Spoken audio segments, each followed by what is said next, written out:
So there was an officer in Michigan that just, I think he was shot. Mohammed Saeed, he was in Dearborn, Michigan, an officer. And Trump, I guess, did something. He spoke, he mentioned the officer's, the last officer's name. And his supporters were like, they want to take over everything. And like, you lost my vote. You know, there's people, I guess he took a dip some kind of way in polls. And he's like, oh, you know, they basically were attacking him because the officer is Hispanic. I mean, the officer is Middle Eastern. And, you know, it just got me, and it's worth the conversation because this is another one of those signs of the times. Sometimes I think that there is an element of the GOP that doesn't like the racism.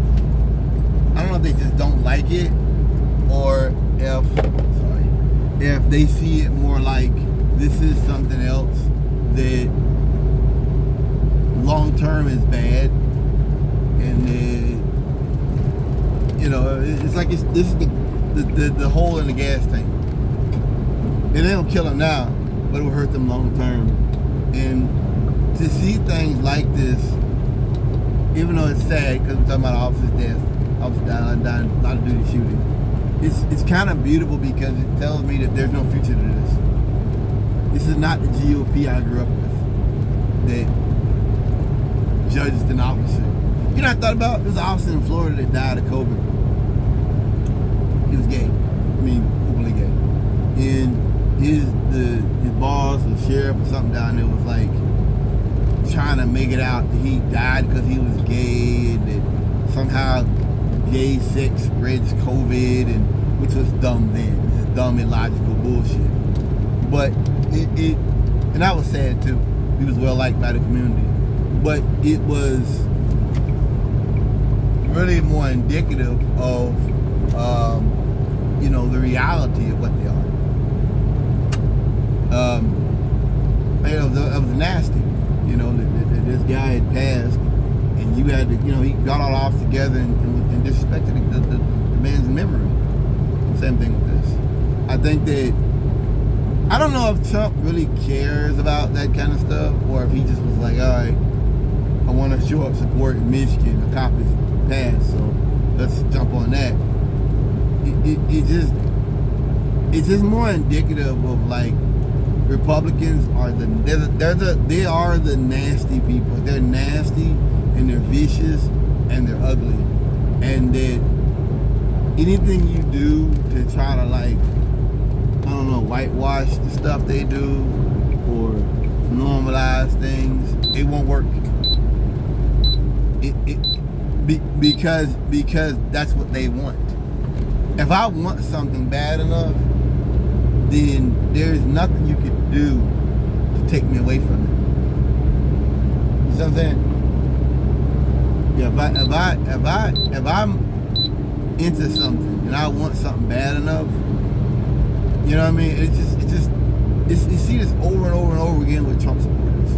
I always say this about Trump, that people, you know, don't like him and talk bad about him. It's like, one day, you know, I woke up and just thought about it, that somebody voted for Trump.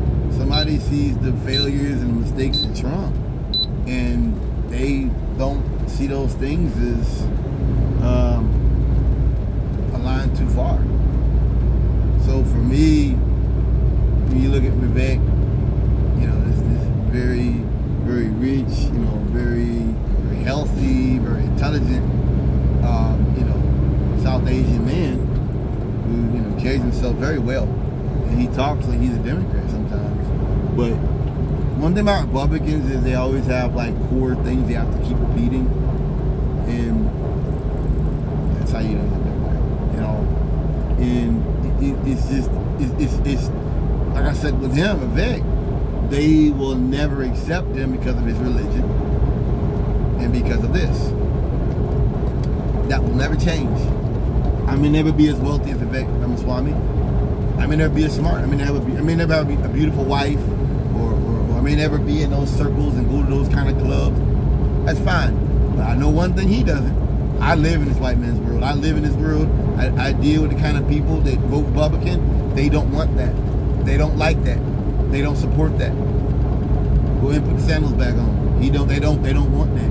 And that ain't gonna change just because you speak, proper English and that. It doesn't matter. Because their politics is one of conspiracy theories.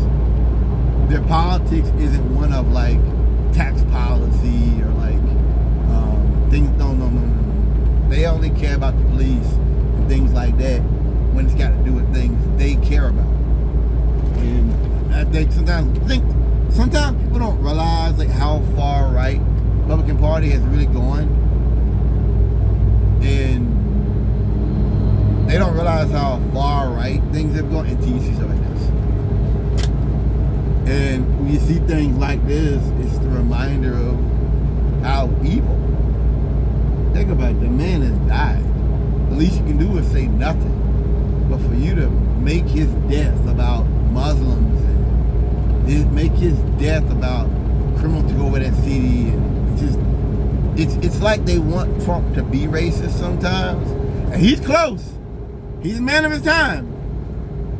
But they want him to, it's kind of like we talk about Trump and the things he says, or at least before he's like going crazy. And they're like, oh, it's so extreme. And it's like, yeah, but there's people that want him to go further than that. There's a whole lot of people who look at him and are like, why doesn't he go further than that? And it's, to me, it's another reminder of that if you want a Trump that is, legitimate and a president for all Americans, you'll never get that. A, because he's not that guy. And B, because a whole lot of supporters don't want that and do not require that from him to be a responsible, mature president who cares for all Americans and not just a bunch of blue-eyed, blonde-haired, straight white males.